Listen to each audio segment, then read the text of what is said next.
মাত্র ৮ মিনিটে শিম ভর্তার জাদু, গোপন কৌশল ফাঁস। জানতে হলে পুরো ভিডিওটি দেখতে হবে। দয়া করে কেউ ভিডিওটি স্কিপ করে দেখবেন না। যদি স্কিপ করে দেখতে চান তাহলে ভিডিওটি আপনার জন্য না। ভিডিওটি দেখা থেকে বিরত থাকবেন। এখন বাজারে অনেক শিম উঠেছে। আমি শিম দিয়ে শিম ভর্তা করব।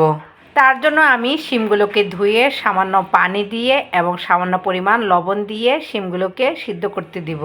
লবণ পানি দিয়ে সিদ্ধ করে নিলে অনেক সময় পোকামাকড় থাকলে তা বের হয়ে যায়। সিদ্ধ করার সময় আমি ঢাকনা দেব। ঢাকনা দিয়ে আমি শিমগুলোকে সিদ্ধ করে নেব। আমি ঢাকনা উঠিয়ে দেখছি সিদ্ধ হয়েছে কিনা। আমি সিদ্ধ করার আগে শিমের আঁশ ছাড়িয়ে নিই। সিদ্ধ করার পর শিমের আঁশ খুব দ্রুত ছাড়িয়ে নেওয়া যায়। এটা হলো একটা টিপস। এখন আমি আবার ঢাকনা দিয়ে রাখবো। ভালো করে যখন সিদ্ধ হবে এবং পানি শুকিয়ে যাবে তখন আমি নামিয়ে ফেলবো। এখন আমি আবার ভালো করে নেড়েচেড়ে নিচ্ছি যাতে ভালোভাবে সিদ্ধ হয়। নাড়াচাড়ার পর আবার ঢাকনা দিয়ে সিদ্ধ করে নিব। আসসালামু আলাইকুম। দেশের এবং দেশের বাইরে যে যেখানে আছেন আশা করি আল্লাহর রহমতে ভালো আছেন। আমিও আল্লাহর রহমতে ভালো আছি। আমার শিমের পানি শুকিয়ে গিয়েছে। এখন আমি দেখছি আমার শিমগুলো সিদ্ধ হয়েছে কিনা। সবগুলো শিম আমি ভালো করে আবার নেড়েচেড়ে নিচ্ছি। এখন আমি শিমগুলোকে নামিয়ে ফেলবো। নামিয়ে আমি শিমগুলোকে একটি প্লেটে রাখবো। এ তো দেখুন আমার শিমগুলো সিদ্ধ হয়ে গিয়েছে। এখন আমি শিমগুলো যেহেতু সিদ্ধ হয়েছে এগুলোর আমি আঁশ ছাড়িয়ে নিব।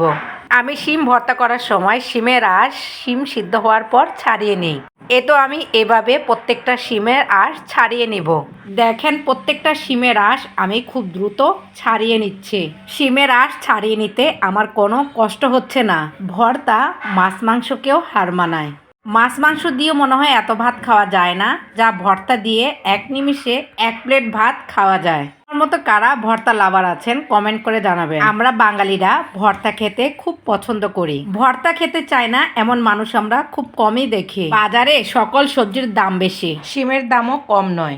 শিমের দামও অনেক। ব্যবসায়ীদের জিজ্ঞেস করলে তারা বলেন যে শিম হলো শীতের সবজি। তবে শীতের আগাম সবজি হিসেবে বাজারে চলে আসায় এই সবজিটির দাম তুলনামূলক বেশি।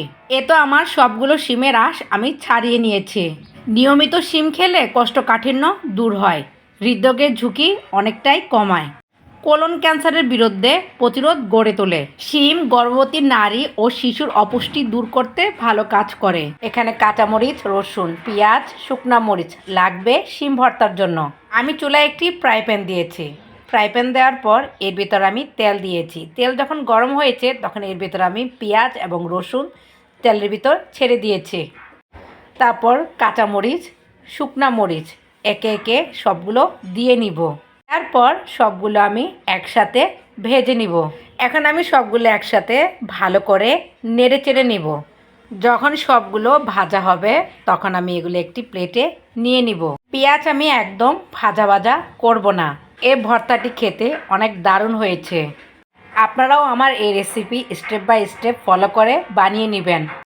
তাহলে দেখবেন বাসার সবাই শুধুমাত্র ভর্তা দিয়ে খুব তৃপ্তি সহকারে অনেকগুলো ভাত খেয়ে নেবে। সবাই তৃপ্তি সহকারে কোনো কিছু খেলে খুব ভালো লাগে। এ ভর্তার স্বাদ মাছ মাংসের স্বাদকেও হার মানায়। একবার হলো এ ভর্তা আমার রেসিপি ফলো করে বানাবেন। আমি এখন এই উপকরণগুলো একটি প্লেটে নিয়ে নেব, কারণ এগুলো আমার ভাজা হয়ে গিয়েছে। আপনারা দেখুন আমি কিন্তু পেঁয়াজ রসুনকে লাল লাল করে ভাজে নিই।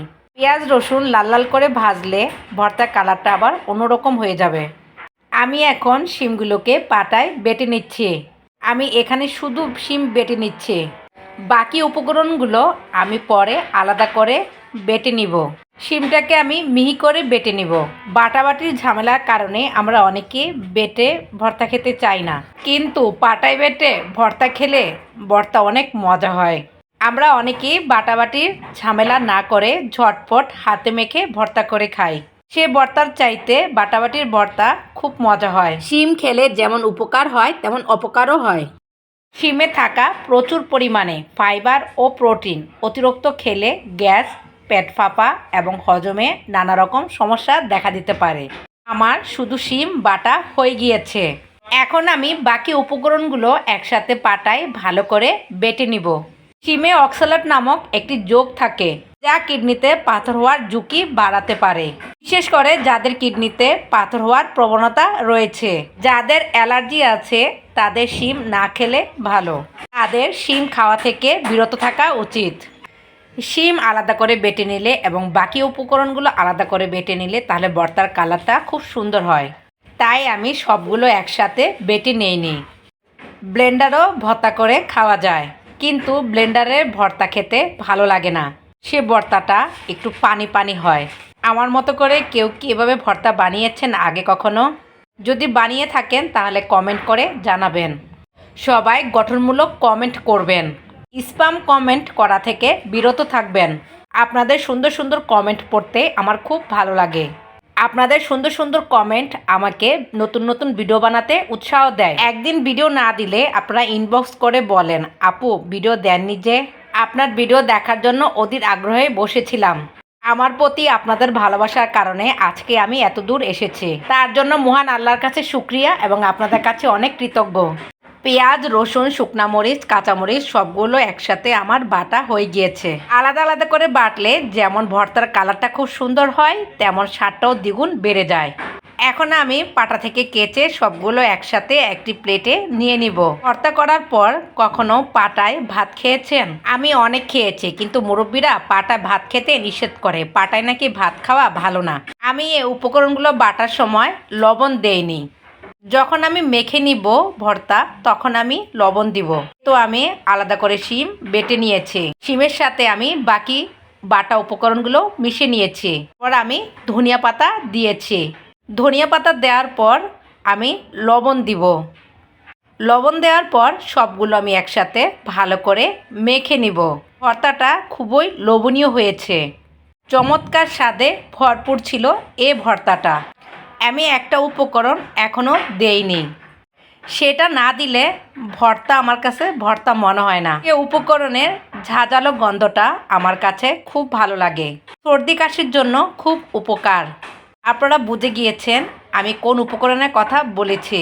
সেটা হলো সরিষার তেল। ভর্তায় সরিষার তেল না দিলে আমার কাছে মনে হয় যে কি জানি মিসিং। ভর্তার স্বাদের গোপন কৌশলই হলো সরিষার তেল। এতক্ষণ আমার ভিডিওটি দেখার জন্য সকলকে অসংখ্য অসংখ্য ধন্যবাদ। সকলের জন্য অনেক অনেক দোয়া। আমার এই ভর্তাটি আপনাদের কাছে কেমন লেগেছে কমেন্ট করে জানাবেন। আপনারা অবশ্যই এই রেসিপি দেখে বানাবেন এবং বানানোর পর গরম গরম ভাতের সাথে খাবেন। দেখবেন যে কি স্বাদ, এমন স্বাদ মুখে লেগে থাকার মতো। সবাই আমার জন্য দোয়া করবেন। দোয়া মানুষকে অনেক দূর এগিয়ে নিয়ে যায়। আসসালামু আলাইকুম। সবাই ভালো থাকবেন। আল্লাহ হাফেজ। আপনাদের সকলের জন্য রইল অন্তরের অন্তরস্থল থেকে অনেক দোয়া।